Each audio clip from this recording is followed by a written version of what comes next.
We are Steve and Jill. Together, we've been buying and reselling land since the 90s. Our data-centric approach leaves our buyers asking, how can you sell it so cheap? Here on the Land Academy Show, We answer that and more. I'm Stephen Jack Butella. This is the Land Academy Show. We've got a special treat this week. We are interviewing superstar Land Academy member, Steve Hodgdon. And welcome to the show. Hi. Hi. It's great to have you. I know you've been a member for a while. I know you have other businesses, successful businesses, which I'm super personally intrigued about, and I'm sure everybody else is. How you doing today? And maybe you can start off with your professional experience. All right. Well, I'm very happy to be here. You and I met in person way back in the thing you did down in Redondo Beach. Yep. So that's been a couple of days. And I've made and have some friends that came out of that meeting, and I'm still acquainted with. And it was your meeting and talking to you and Jill prompted me to understand I was in the right room. You know, this is the right world for me. And you can tell we both got a little gray hair. Yeah. So I'm been at this. I've been in credit and collections since 1980. I've been an entrepreneur. I've always been around. I always have been around money. I've worked for banks and in credit departments, and I owned 1989. I became an entrepreneur. Bought a collection agency at the advent, like land has happened, where we went from cards where you wrote things down to computers, and then to PCs, and then to distributed networking. And I happened to have a little experience in that. And I was the kid, right?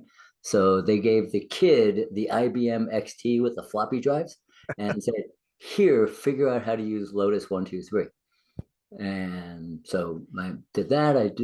Went out and got some education in systems analysis. And like I said, I owned accounts receivable companies. And sold that business in 2005, and decided that the right thing to do was to own a property management business and real estate in the crash. So that was an experience. I exited with this giant stack of money and then turned around and gave it to other people. So I figured out that retirement wasn't for me. And what I really like to do is coach and mentor and build. I really like to make stuff. So I've got a young partner, which everybody's young, right? We've got a young partner, Nick Curry, who I am blessed to have. Nick finishes everything I start. And we built a boutique lending business. Small dollar, we do unsecured medical loans. We do a lot of EV loans. We lend mid subprime Teslas. We collect 1,000 payments a month. So I'm figuring I take that experience and I'll come over to land and I'll buy notes. Right? Great, good idea. What I bought? I bought 58 notes. In a series of purchases from a couple of the Desert Square guys, right? You know, so I also wandered over into that community for a little bit, and when I got there and started to meet you and all the other people, it was what you really needed was joint venture money. Right? You know, nobody starting out has time to wait for 3 years to get paid. So we started doing that. So what do you want? You want some numbers? So we're very close to the same age. I started I graduated from college in 89, and then just immediately realized real estate's, after doing a stint in accounting, real estate is where I should be. But more important than all that, I know what it's like to work, and I'm sure you do too, with just a telephone on your desk. It's just a whole different world. Yeah. You really have to, you got to think on your feet. I'm not saying you don't now, but it was just a whole different level of exposure and success. Sounds like you've been successful in with the computer and without a computer on your desk. So that's great. Well, and Yeah, I'd love to, I'd love to hear. We all want to hear numbers for sure. yeah, the so the what happened in 1989 has happened here. Um, Things got digitized. Costs go down, speed goes up. Uh, we built our own underwriting database and CRM and all this. My son works with me now, and he's leaning into subdivides and development and that kind of stuff. But he's been my IT guy, and the stuff that he does is just, I Mhm. mean, we're pulling in land ID and data tree and all this stuff, boop, boop, boop, and the machine and the AI comes in and gives it a score, and I come in and it's just, I'm so happy.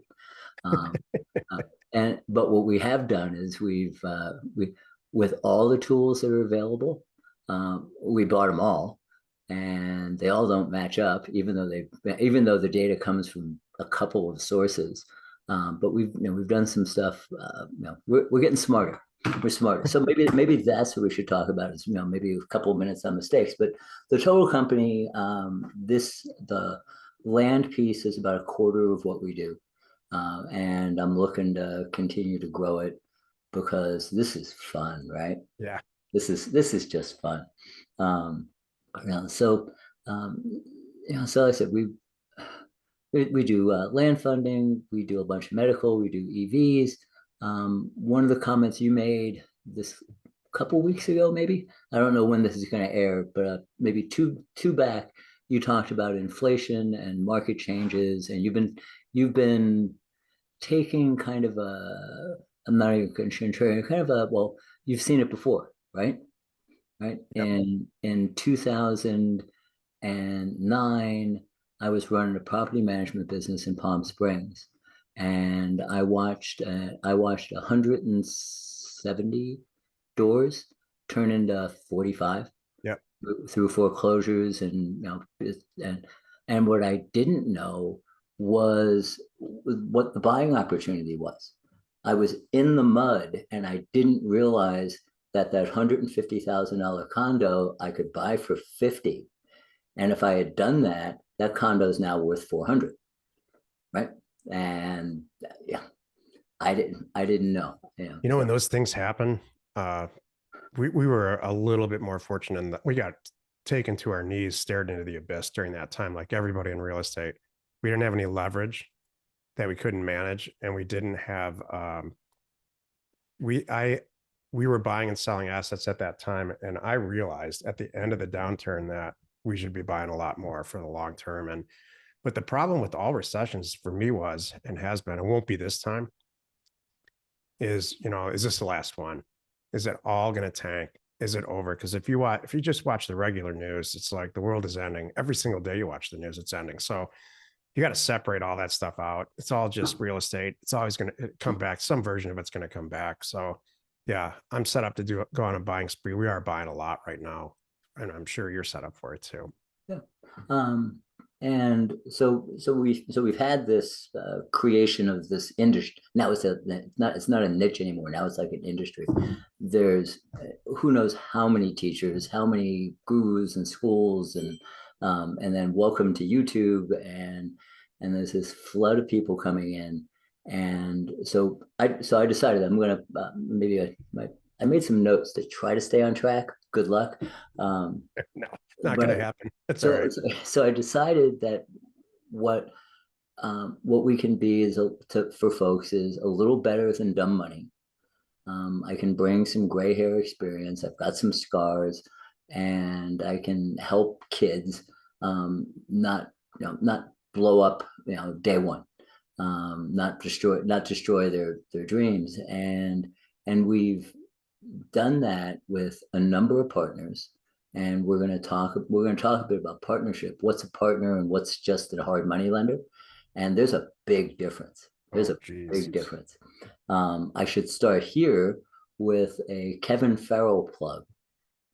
So we funded a handful of deals with Kevin, and he's just he's still working with you guys. I mean, he's just great. And we had one go bad. We had one mistake. It's a pretty big mistake. It was 100 and change, and it's still a mistake. It is now a couple of years, and we're still sitting on this. And it was he relied on a whitetail agent who didn't really set foot on the property. He just drove by and said, "Yeah, it'll be okay." Turns out the slope is so steep that deer won't walk on it. Right? You can't hunt on this land. If you shot something at the bottom of the hill, you'd never get out. So we're still trying to figure that out. But Kevin put in 5 figures of his own money to build a landing, to make a place for you to get your truck off the road so you can get on the property and you can see it. And we'll get out of this. It's okay. Yeah. And that comes to, and I guess I can spin from there to how do I make a lending decision? Right? What do you have your 8 A's, right? I'm still using the 6 A's that you put up on a PowerPoint half a dozen years ago. Maybe it was 5 A's then. But the things that have killed us are slope, access. That's most of it's right there.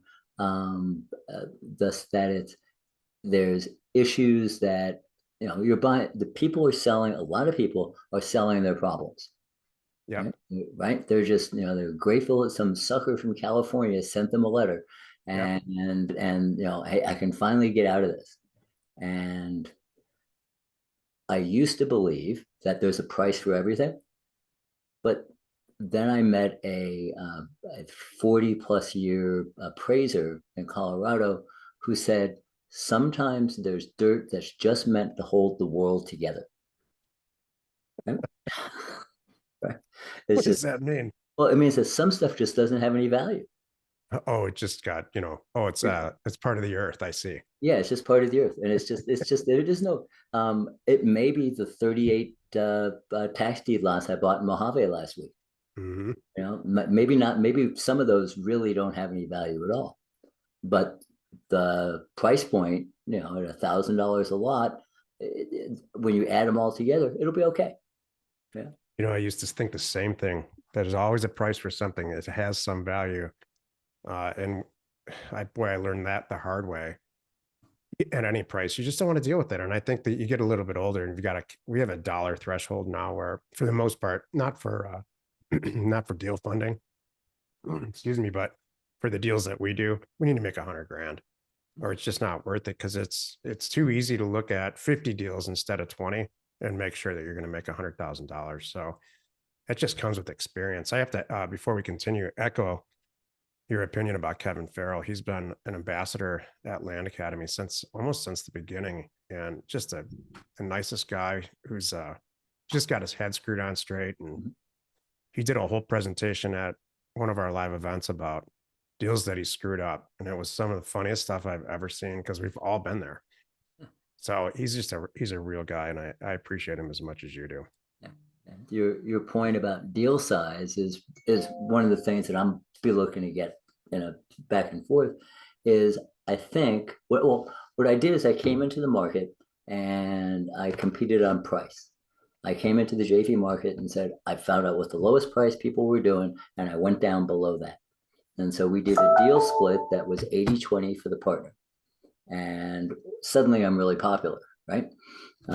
And so we did that, and in that came some people that weren't Kevin, and we learned. But overall, our little side business here generated, I don't know, 400 and something $1,000 last year, and we're gonna well beat that this year. But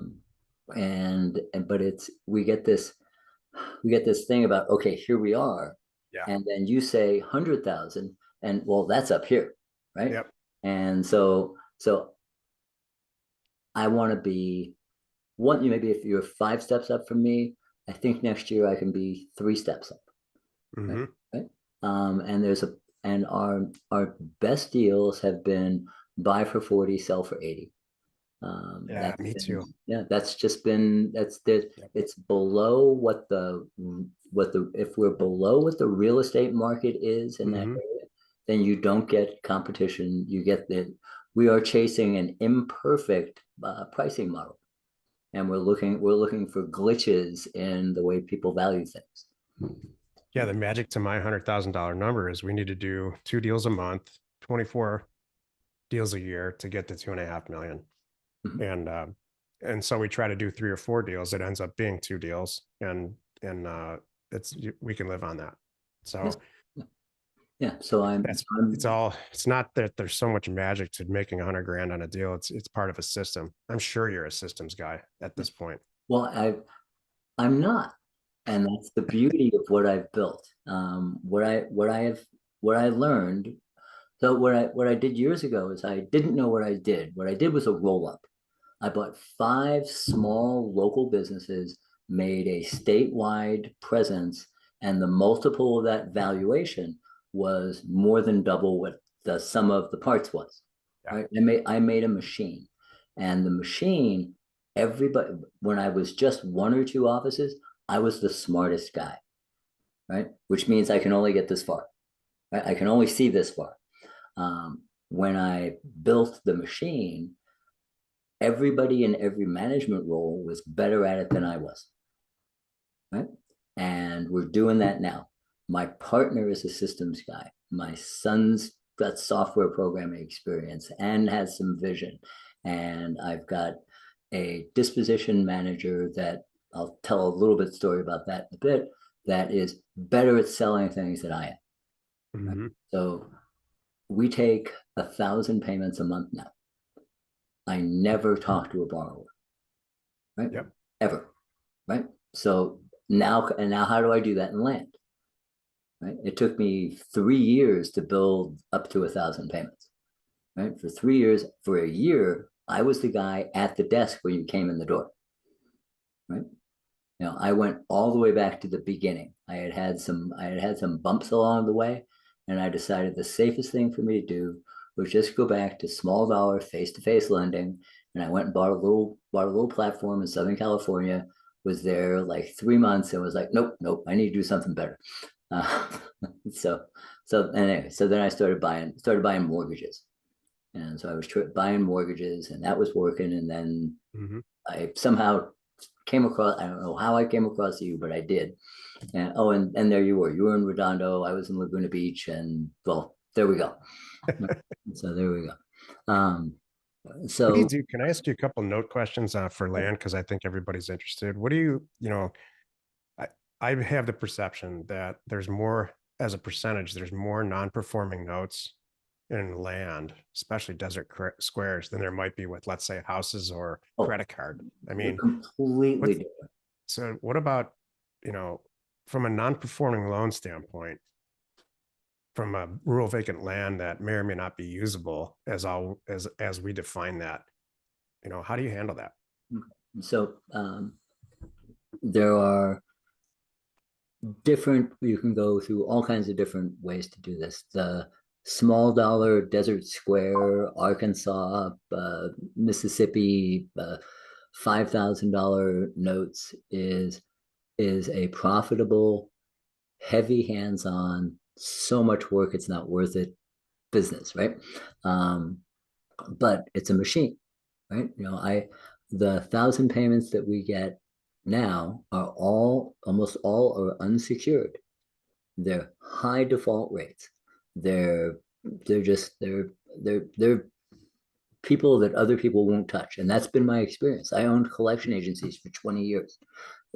These are my people, right? So what happens? So your question, back to your question, was what about land? The default rate is 10 times. 1% of mortgages go bad. If you're doing a good job with notes, 10% go bad. If you're doing the $99, $99 a month, 25% go bad. 25% go bad. So that means you have to adjust the price. So there's a bunch of loan to own. Think about you running probably the best analogy is a used car lot. And you drive past used car lots and that used car lot, right? that one with a 20-year-old Honda Civic, and that's their show car. Is that's the one, that's the loan to own guy. He's probably making more money than the new car dealer, Oh yeah. right? I worked for a bank that I worked for a bank that taught me that there's money in people that don't have money.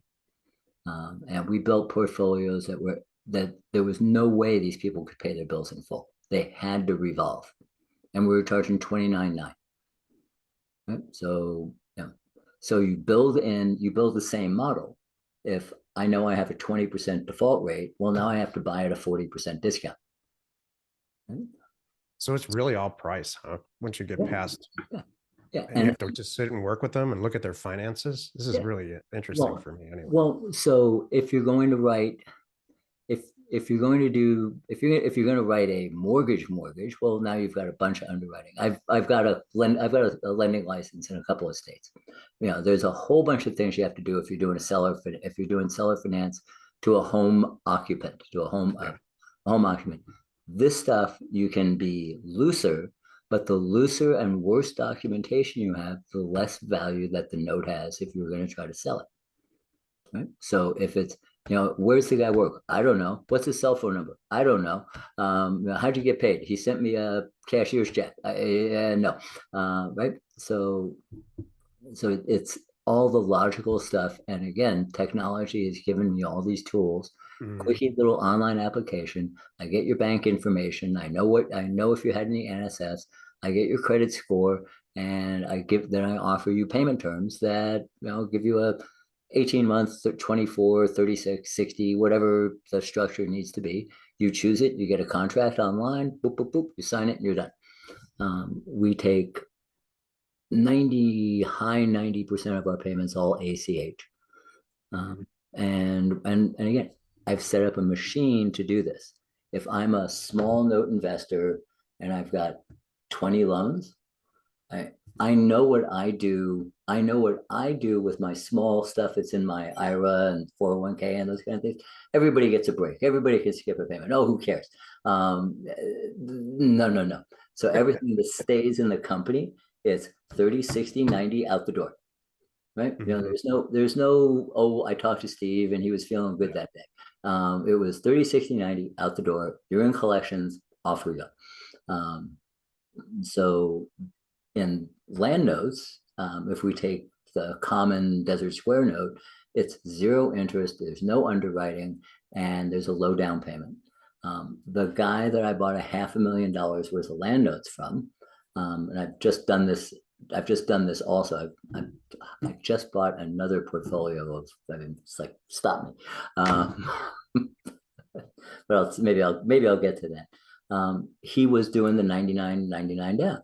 And lo and behold, the same borrower can put $1,000 down and pay $199 a month, right? And it's the same borrower.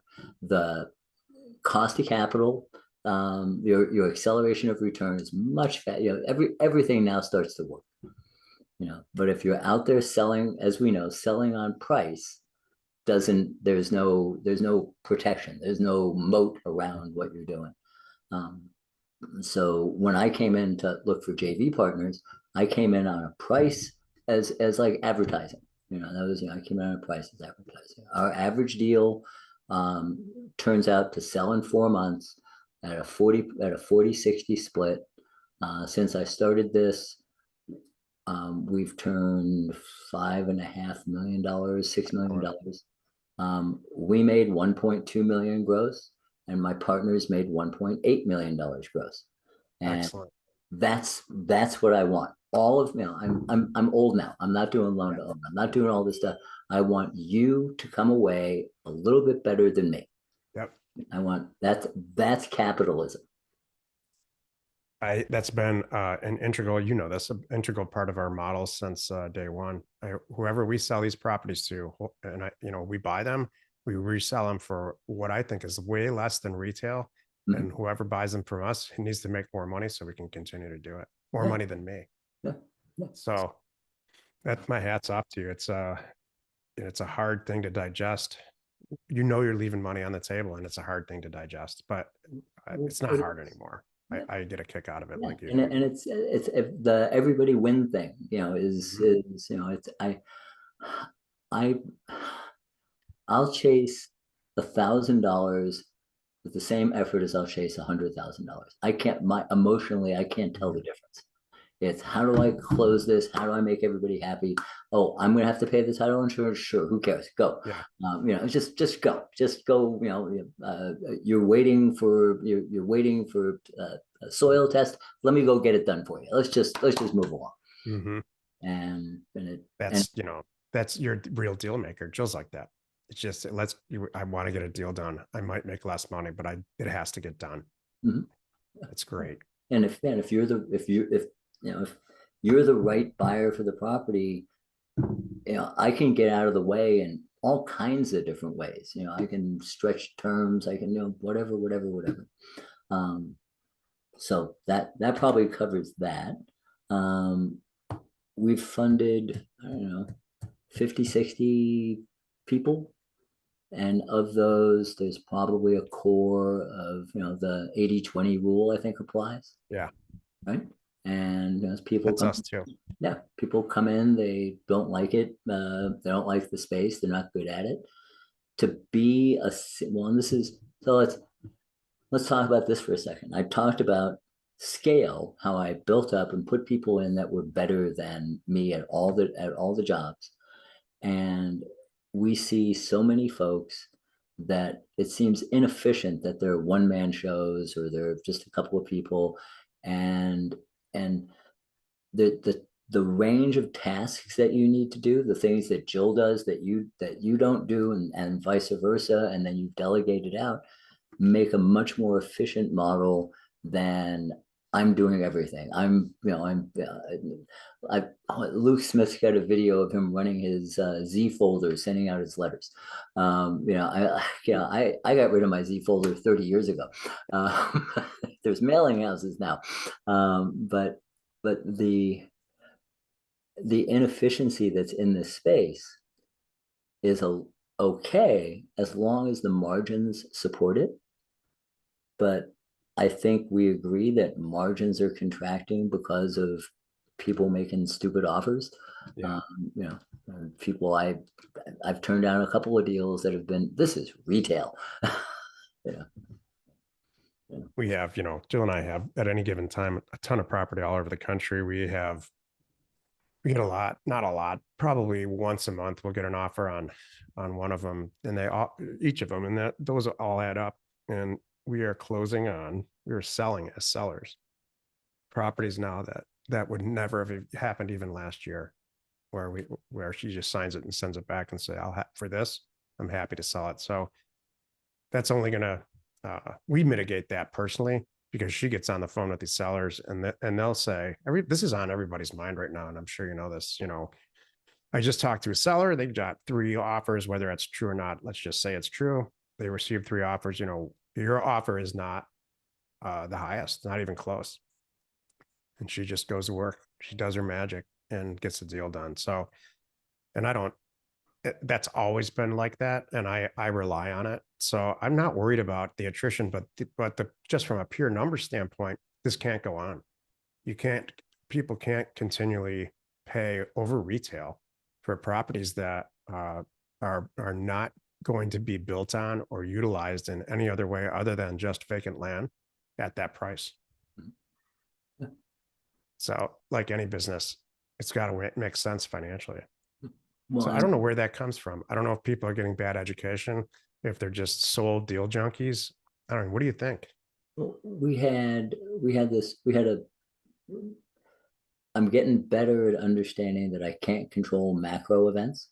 Like I couldn't fix the California real estate market in 2009. How did I try? Uh, but we had this enormous COVID wealth created. Savings accounts. I that's something I should probably send you because you like numbers like this. I mean, we had this Mhm. enormous savings came. We had this whole, go run away from the city thing. We had all this euphoria over the printing of money. And a lot of the folks that have come in the last 3 years don't have any 2010 foreclosure experience. They don't, Yep. we don't know. Then the government, whatever the government is, isn't going to make the mistakes that they made in 2008, 9, 10. I They're agree. not going to do that. Whatever the history will show of the mistakes that were made in 2020, 2020, 21, whatever those mistakes are, we won't know for a few more years. Does $36 trillion matter? Not if you believe modern monetary theory. Right. But logic says that somebody has to pay a bill. Oh, it's us. What a surprise. So, inflation is here. Inflation will cause one of the biggest pieces of inflation is housing, right? So housing goes up. So therefore the underlying land value goes up. If I can sell a $500,000 house for 700,000, well, then I can pay 40% more for the dirt, right? Until I can't sell the house, right? Yep. Until interest rates are 10, 12%. I'm starting to sniff around bigger parcels, and this is something that maybe, not maybe, but yeah, you can help me. Parcels that are outside of my buy box. I can't write a $500,000 check every week. I Mm-hmm. can't. But there's rezoned property that hasn't is still being treated as vacant ag, and it's buildable now, and it's just time. And is now the time, or is now the time to buy it at such a price point that you sit on it? Is this land banking time? You we've done some parcel splits. I did my first joint LLC with a couple people out of Land Academy, and I don't know where there's 5 partners, so we're all 20% partners, so we don't have to do the FinCEN thing. We all put in $100,000. I bought 10 lots in Buffalo from a very experienced, sophisticated real estate person. And why would they sell these? Well, we think it's a double our money deal. Why would he do that? Because he's held them for 20 years. He's an apartment developer. He stays in his lane. Oh my God, somebody who stays in their lane.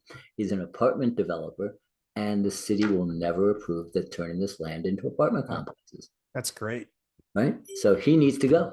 He needs to go. He's our age, and he's like, I'm just going to go take this money and go build an apartment complex someplace else. He builds 300 units, garden style apartment buildings. That's what he does. So there's a bunch of acreage, and we're cutting it back up into single acre parcels, and the neighborhood is 700 to $1 million house. So I think our deals are 700 to $1 million on exit. Buy a dozen eggs, sell them one at a time. Right. Yeah. Right. Yeah. Fantastic. Yeah. I'll have to tell you that's out of my lane. And every time I get out of my lane, it doesn't go well. So, yeah. And especially at this age, there's only so much now that I'm comfortable pushing myself toward. Like it usually involves, if not for any other reason, it's not my expertise. It involves higher risk, higher reward. And my answer usually to myself is why. Yeah. Well, so to the point of, you've built a machine, and you come in, and the predictability of what you do is something that I need to aspire toward. And I have been, like you said, I love deals. I just love deals. Jill's like that. Yeah. And so you can give me a little handful of deals, and then have a machine like we have now collecting payments. Right. So I don't underwrite. I don't do, so I need to get smarter. I'm getting too old to, I can't keep up. I can't keep up with myself. Yeah.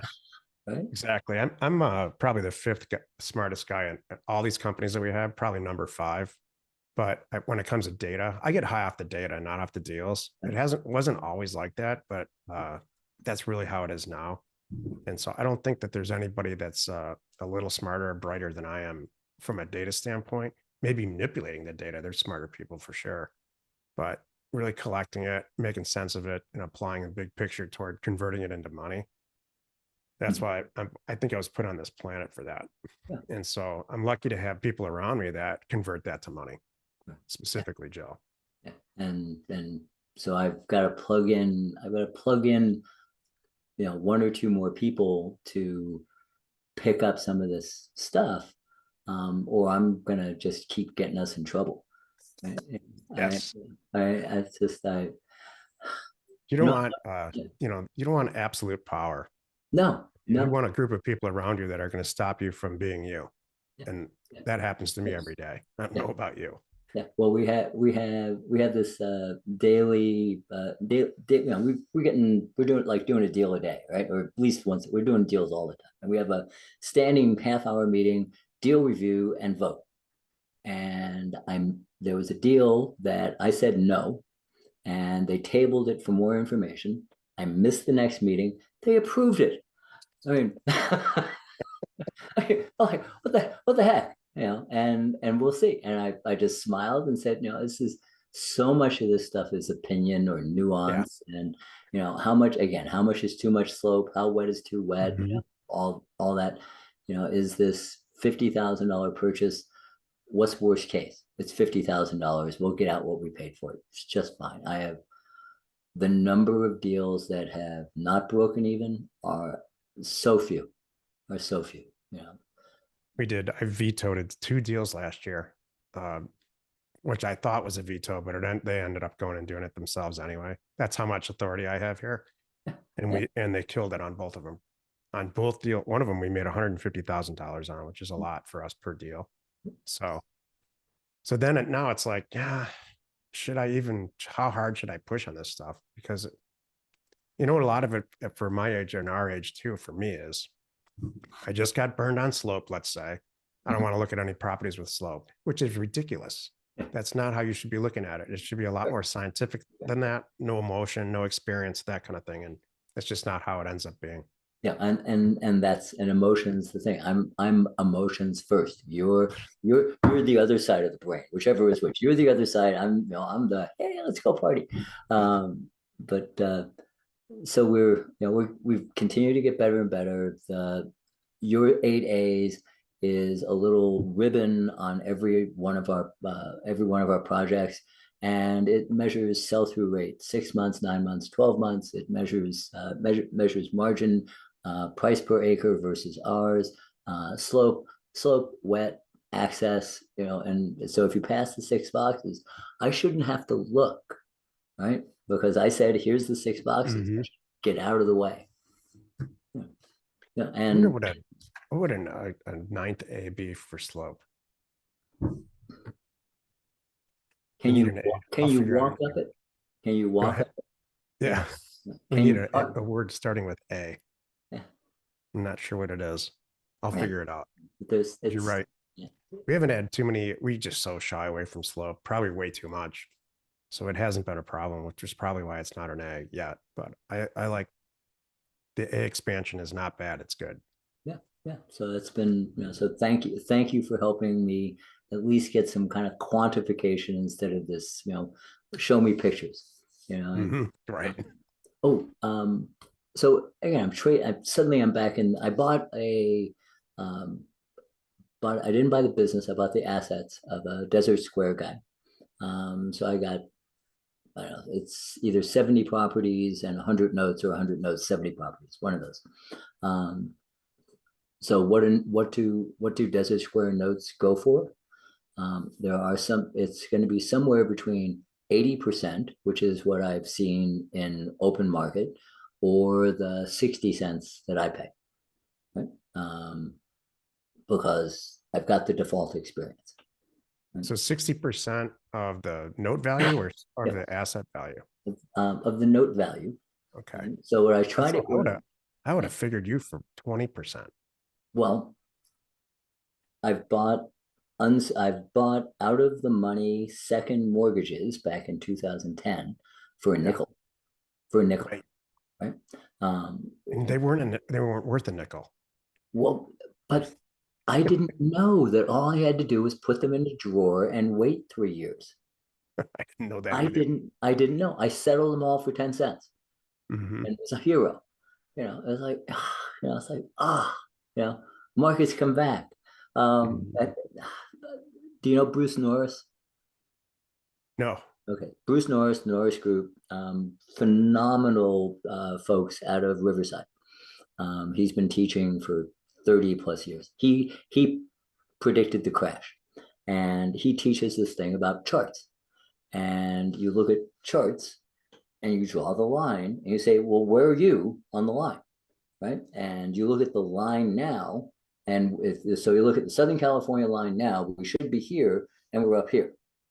And what's going to happen is we're going to have 10 years of here for the line to get back to even. So we're trying to learn how to look for markets on where they are on the line. Right? Where is growth happening? I'm trying to buy. I'm trying to buy. If I'm doing infill, trying to buy places where there's people migrating, right? People places where you can afford to build a house sell for 300 or 400,000 Yep. dollars. Right? Exactly. Yeah. That's the markets we're into. Yeah. Phoenix, the entire Phoenix market is great for that. Mhm. Yeah. Yeah. And so this by picking up this new business that we just picked up, they were been around 4 years, 3, 4 years. They did a marvelous job. That little 3-man band, they done wonderful stuff. I get their disposition manager, which gives me that smarter person, right? Wow. And she comes with enough inventory to pay her own way and to pay for the purchase. And I think we could be whole in a year, maybe 18 months. So Hmm. so that's a 50% return on equity, and but I should go do more of that.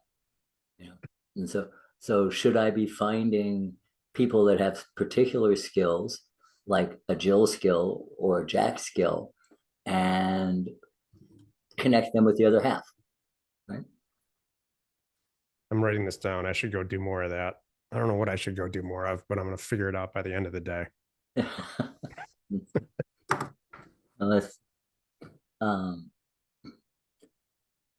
so the JV, like you said, you're talking about value. So the note pool average was, I think, a year plus payments on time. We didn't buy anything that was delinquent. Right? They are now doing a little bit of underwriting. So we're improving the quality of that. But that's the law of big numbers. If I have 100 loans and 10 go bad, I still have 90 that pay the bill. If my basis in that was 50%, then I'm okay. I'm Yeah, okay. you're doing it. Yep. And that's predictable and repeatable. Yeah, That's my whole thing. yeah, yeah. And that's so I had run away from anything that didn't have a tree on it. Hmm. I just did not understand desert at all. Um, so the other side of that, one of my stories is have you ever bought a square mile? Yeah, I Yeah, have. I did. And it's 687 acres. never goes well. But No, I hope you had a better story. the a fairly experienced partner. We thought we had a solid exit. We probably did. We probably could have held on, but the buyer pool is one, right? Maybe two, right? It was a defunct cattle ranch in New Mexico. Um, Access was serious 4x4, not running up there in a Highlander. Um, and it had water. It had some old adobe buildings on it. It was 100 years ago. It was a cattle ranch. Um, we were in for 2.25 plus, so we're probably in for 250 with taxes. Took a year and a half. Yep. Oh, Um, you did sell it. That's yeah, great. yep, sold it on terms, right? Sold it on terms, with interest. The buyer comes from Wisconsin. Hmm. The buyer is a looking to make a life change entrepreneur. And he's now, when you go look him up, he's got the nice house in town, close to the business. He's got the lake house. He's stable, great credit, all that stuff. Put a big payment down. I gave him a prepay incentive. But like I said, we're in for less than 250, out 50 down, note for 280, balloon in 5 years, $3,000 a month payment. Yeah, with $50,000 down, that's a fantastic deal Yeah, for you. yeah. That's great. But I'm out of pocket 180, Yeah, something I like know. that. But I'm collecting $36,000 a year. Yep, So it's not land flipping kind of numbers, but this guy's never going to miss a payment. that's Uh, great.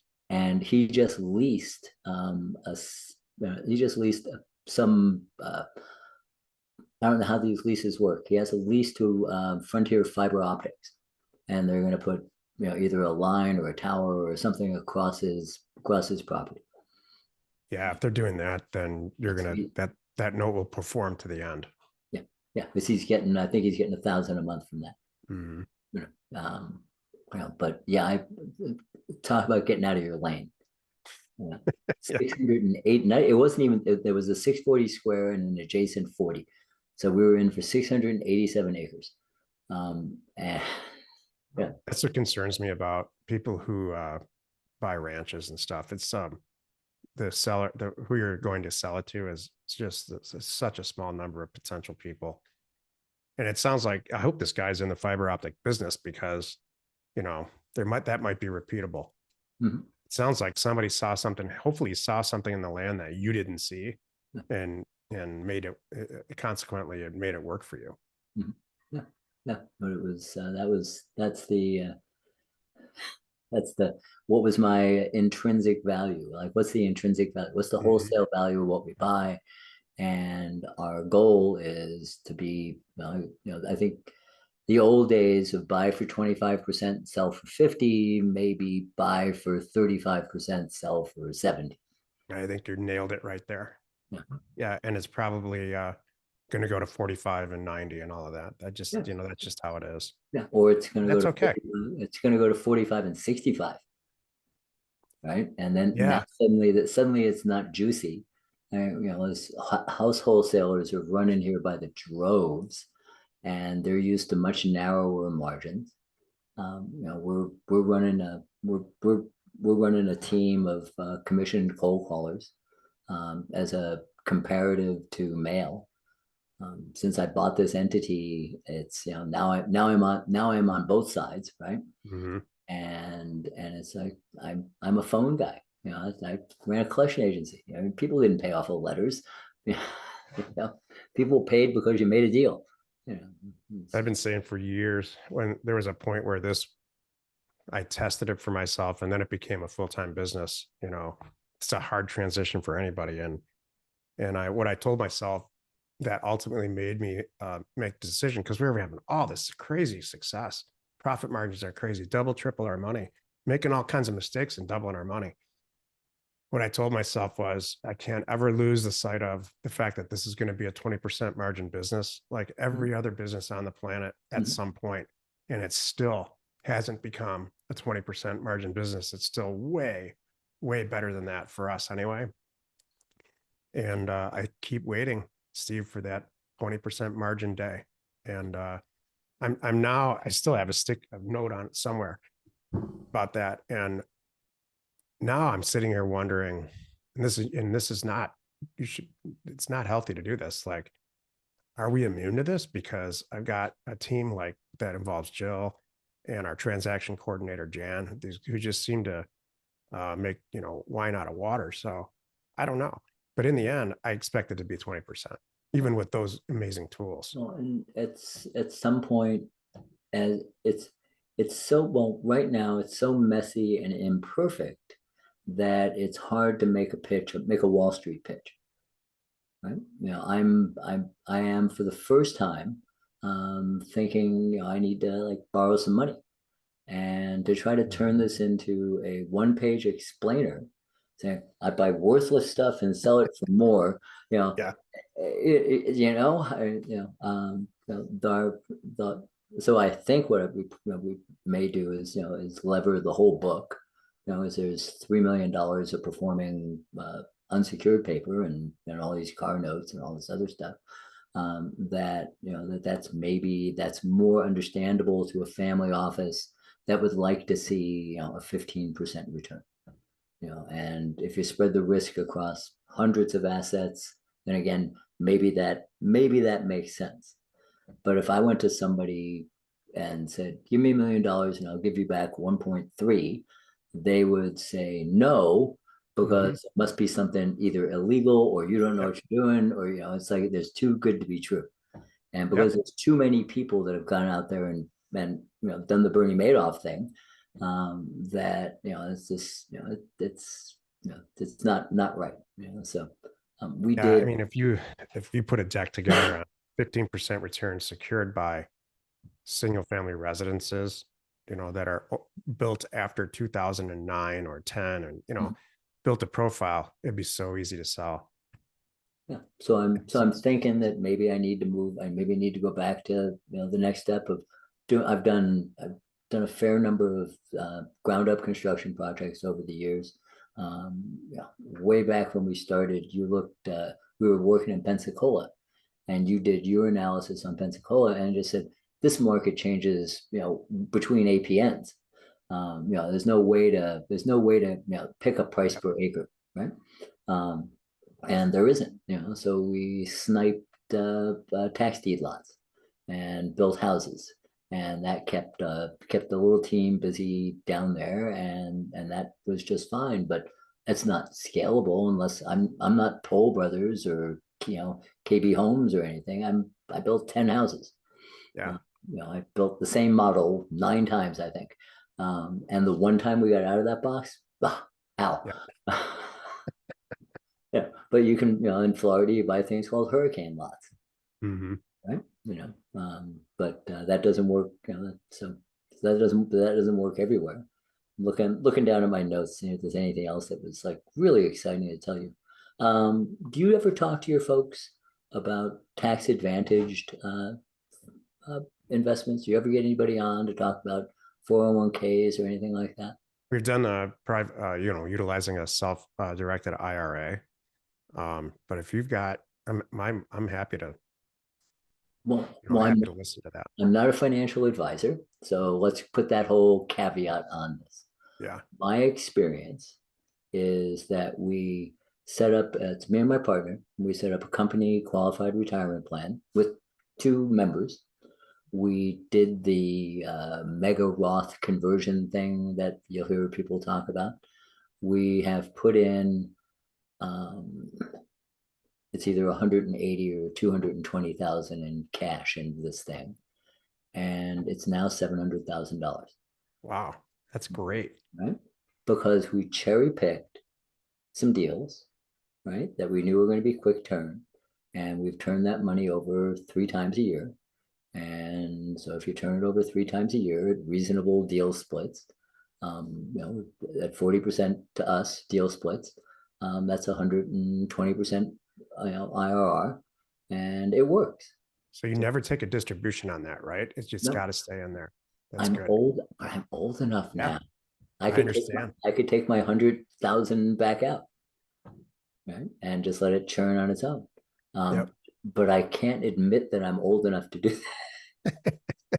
I get Social Security now, Wow. Okay, right? good. And I'm and not quite, not quite there yeah, yet. I can give you a rant on why that's not going to last forever. Yeah. Yeah. Wait, I bet we agree on that. Yeah, it's like, so that money goes in another account that, I look at the end of the year and, I do something with. But it goes to Rotary. That's where it goes. Um, but the QRP with a solo self-directed checkbook control LLC gives us that one step removed so that we're not self-dealing, but we're sure doing the same job we're doing 9 to 5. We're just doing it over there, right? Yep. And Cannonade Investment Group is now, again, it's going to be $1 million. It's going to be $1 million thing next year. It's fantastic. right? And so any of your people that are under 67 years old might want to think about carving off, 10% to go do that, Do you have somebody that you like that set it all up for you? Because I understand upfront it's time consuming. Wasn't hard. We did it with Anderson Advisors. I've turned out to not be a big fan of them. I need more personal. You can tell I need more personal stuff. They're speaking of a machine. They do Yeah. 9,000 tax returns a year. That's just they have no idea who I am. But the QRP's managed that tax return is getting done in another group, and we're like I said, we're picking 1 out of 10, 1 out of 8 deals, putting them over there, turning over that money, and my partner is 36. And imagine what that's going to be like in 30 years, right? Amazing. Right? Right? Compound. Let's compound at 100% a year. Get out the calculator. Let's compound Yeah. for 100% a year for 30 years. You don't need it. You don't need a calculator for that. Yeah. Yeah. So that's I guess that's one of the big takeaways for your tribe is, some little bit of money, come buy a note, go, do something with somebody else so that it's over there, and then they can come do something with you. So it's over there, and everybody takes care of each other. And Yep. I buy the back end of notes, right? Because I don't need the money today, right? So you discount a note. I'll take the back. I'll take it from 10. Take it 10 years from now. I don't need it. You need the money now. I need the money later. And what's my loan to value? 20%. It's probably going to be okay. Things may not go down 80%, but we saw them go down 50%. Yeah. Right. I bought a shopping center in 2000, the end of 2006, for $5.5 million. And in March 2008, it was worth $2.5 million. I know what you mean. Right. And I rode that the entire way. I fed that thing for 8 years, and it finally came out okay. But it is soul crushing. Yep. Right. You're defeated. Yeah. So, so spread your risks. Like you said, make $100,000 a deal. Don't try to make $30 million in one. Absolutely. Yeah, unless you got the money unless you can go to that table and make that big bet and be okay if it fails. Or you got time, or you're my 36-year-old partner and you got time. Steve, before you wrap up, do you have any advice, real simple advice for people who are, let's say, 25 years old that are trying to figure out what they're going to do with the rest of their lives? So if you're working really hard for an employer, then you're going to be okay as an entrepreneur. If you're half, walking through your job, sleepwalking through your job, going out to the bar and complaining to people about how lousy your employer is, well, you should stay in a job. Yep. Because I'm a terrible boss. I'm awful. I beat myself up all day, all the time. Although this is the most fun I've had in forever. I play Monopoly for a living, right? Yeah. Yeah, that's what we're doing. This is not a job, right? But if you hate your job and you're lousy at it, you may not be good working for yourself. So get really good at what you're doing. I like to say, if you've been real successful at something in your life, then you're going to be very successful at this because it's probably easier. Yeah. I will go with that. That makes sense. Steve, it was great talking to you today. I really appreciate it. And I'm sure based on this conversation, we'll do it again if you're up for it. Oh, absolutely. Absolutely. All right. We'll see you soon. Thanks, Steve Hodgdon, everybody. Thanks for listening. Landacademy.com. Okay. All right. Thanks, pal. We hope you found our content valuable and we appreciate your support. If you have not already, please check out our channel and hit the subscribe button. And your comments and suggestions help us to create the content you're here for. Hitting the like button helps to support our channel's algorithm and gauge your interest for future shows.